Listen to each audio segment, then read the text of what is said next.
So it's my pleasure to now invite Star Wanyama to the stage. Star is going to present a response to Unison. Are you all good to sit? Yeah. Does it matter where I sit? No, sit wherever. Okay. Can you use one of those? I might just stay here, is that okay? Yes, please. That would be great. So I just start. Yeah. Okay. I am an artist. I've decided to start claiming I am an artist. I'm still learning what that means for me, but I remember a couple years back when I started my degree, I had a friend who was a painter who told me the exact same thing. Of course you're an artist. You make art. I think I was 17, but it was so obvious, an absolute no-brainer for me. But funnily enough, I'm starting to get it. I'm realizing the exact same thing. If you asked 17-year-old Star what makes you an artist, I would probably say my degree. But if you ask me now, as I'm closer to finishing, I now know the answer is me. I started reading a little before I was 5. I really enjoyed how the words on the page put pictures in my eyes. I would spend my summer holidays rewriting borrowed books, learning words, tracing illustrations, unknowingly absorbing. I would draw and draw and draw, things I liked and things I'd see. I always considered art to be something that I'd learned, something I picked up along the way. I didn't consider it a gift to feel so deeply but not know what to say. Because being an artist is being human. Being human is becoming. Shifting, fixing, folding, hurting, healing, rolling. I break things apart. I break me apart, finding unique ways to piece me back together. Art and life overlap. The creation admires the creator. You are both, the creation and the creator. You create all the time, bringing thoughts to physical, transmuting emotions into energy. Everything you admire is already within yourself. I am an artist. I make art for contemplation, not consumption. Thank you.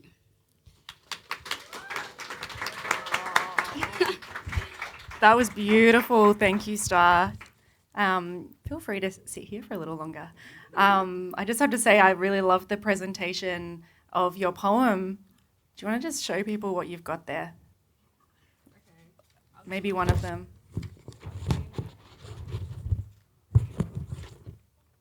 So beautiful. Is that part of your writing process?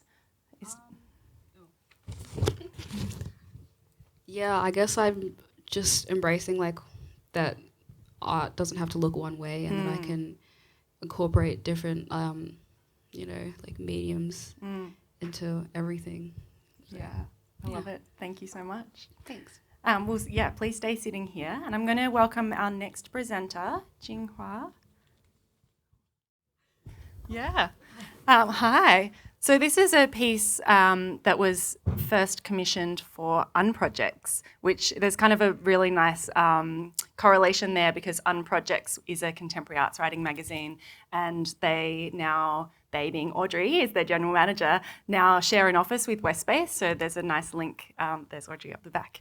But I'm going to stop talking and hand over to Jinghua for this piece. Thank you.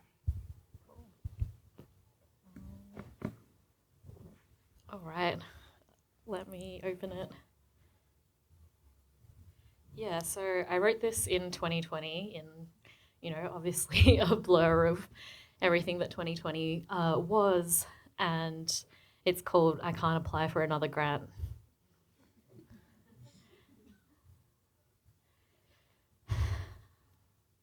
My friends keep sending me grants and opportunities. I appreciate it, I really do. But, sorry, let me just turn the lighting up. My friends keep sending me grants and opportunities. I appreciate it, I really do. It's nice to know that people are thinking of me, but I never want to apply for a grant again. I can't. My body recoils. It feels like taking my skin off for nothing. We've all been talking a lot this year about the perverse relationship between art, money, and survival. Artists are in a constant state of precarity and crisis, I wrote in July. For many of us, there's nothing to return to, nothing to recover. The status quo is already broken.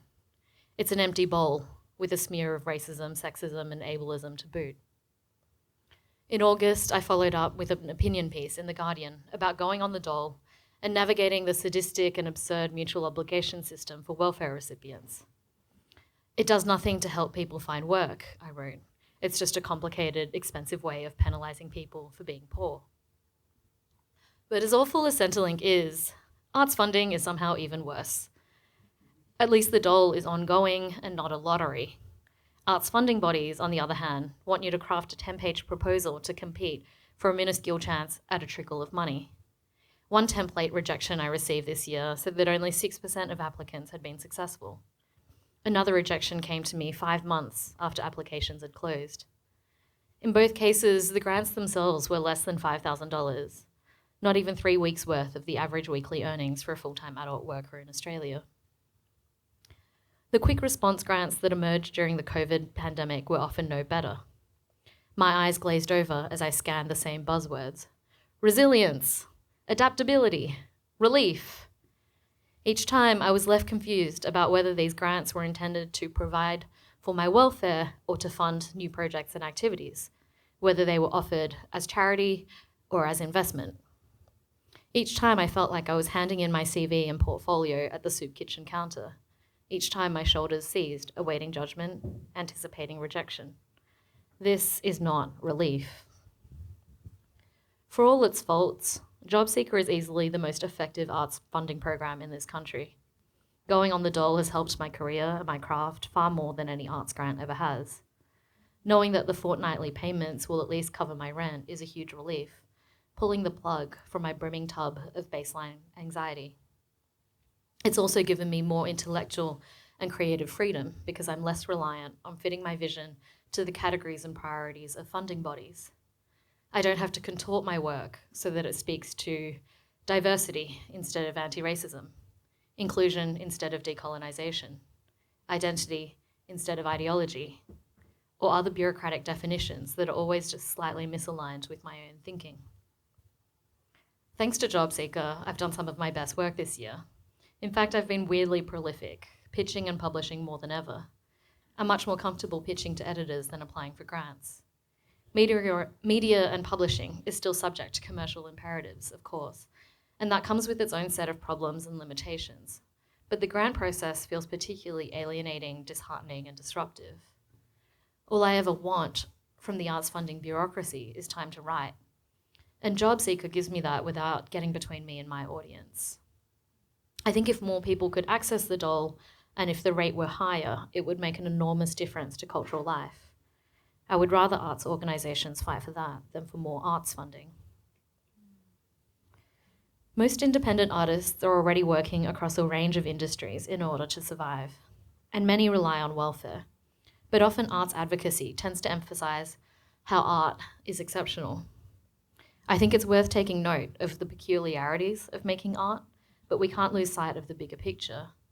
We need to organise in solidarity with workers in education, media, publishing, and other cultural industries, and even beyond. I'm not convinced that it's useful or even truthful to focus narrowly on how artists are special, when our needs are the same as those of all precarious workers and of all people. The pandemic has generated plenty of chatter about saving the arts, but it's also burnished the deep ambivalence many of us feel about this sector and how it operates. In the conversations that I've had with other artists, there's always an undercurrent of revolutionary rage. We've all been talking about how this year offers an opportunity to rethink this sector. What if we set it on fire and started over? Arts funding is a cancer. Applying for it has become its own job, a job nobody enjoys or wants. I'm not sure that anyone is even funding the arts, really. It feels more like art happens by accident as a decorative footnote to the work of endless applications, assessments, acquittals, and evaluations. I'm sure some of these elements were once designed as accountability mechanisms, but they've grown monstrously out of control. Like the mutual obligation system for welfare recipients, the arts funding process is disproportionate and counterproductive. There are easier ways to just give artists money. I think that a competition-based funding model is inherently destructive. I don't understand why it's accepted that in the arts, sport, and entertainment industries, a tiny elite should profit and everyone else should suffer in poverty for even daring to try. Even under capitalism, that's not how it works in most professions. Funding shouldn't be a prize or an honor. It should provide a living wage so people can make art without some other source of wealth or income. We've all been talking about this for such a long time, and I'm so tired of it. I don't want to tinker with this system, shifting the priorities and massaging the language. I'm not excited about heralding a new cohort of gatekeepers. I'm not interested in diversity or inclusion. I just want to overthrow capitalism already. Ultimately, I don't believe in meritocracy. I don't believe in excellence. Survival is not a reward. We all deserve to have our basic needs met. I don't understand why it's easier to get paid to administer arts funding than to make art. I don't understand most of the jobs that exist in this society. They seem to bear no relation to the world that I live in or what it needs. They bear no relation to what I understand as value or a life worth living. Capitalism devalues so much work that's important and necessary while creating jobs that just tick boxes and move money around. I think that might be the most dystopian thing in this whole hellscape. We live in a time when no one needs to be hungry, homeless, or overworked. It should be possible for all of us to thrive. I want a radical redistribution of time and resources, a reimagining of labour and value. I want to unravel this tangle of art, money, and survival so that the next time we talk about this, it's an entirely different conversation.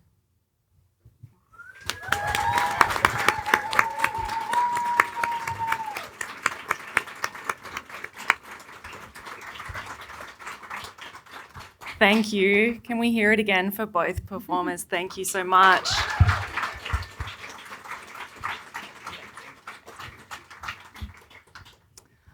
All right, we're going to move on to the second panel of the afternoon. So I'm going to invite the panelists up to the stage and invite you to take a seat back in the audience. Thank you so much.